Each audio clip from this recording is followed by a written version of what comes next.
A long time ago, in the 1700s, on the other side of the ocean, there were 13 colonies in America.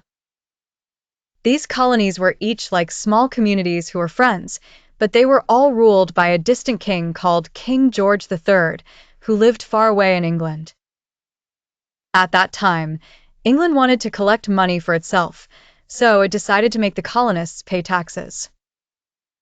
But the colonists were unhappy because they didn't have any say in how the money from these taxes would be spent.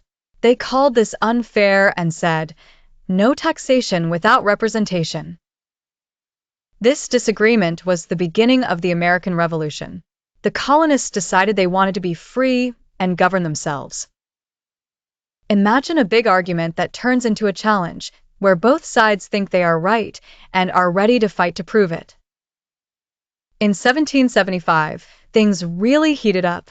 In a place called Lexington and Concord, the first shots were fired, and the Revolutionary War began. It was a long and hard-fought struggle. Many important people became leaders, like George Washington, who led the American Army. Throughout the war, there were many battles, some victories, and some losses. It was like a tug of war, but with real consequences. The colonists were determined. They worked together to gain support, even from other countries like France. The most exciting part of the story was in 1776.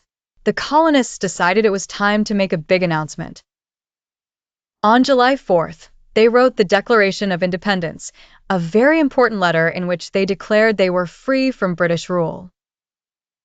"We hold these truths to be self-evident, that all men are created equal," it said.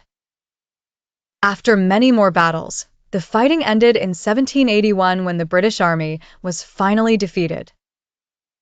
2 years later, in 1783, a treaty was signed, and Great Britain recognized the United States of America as a new and free country.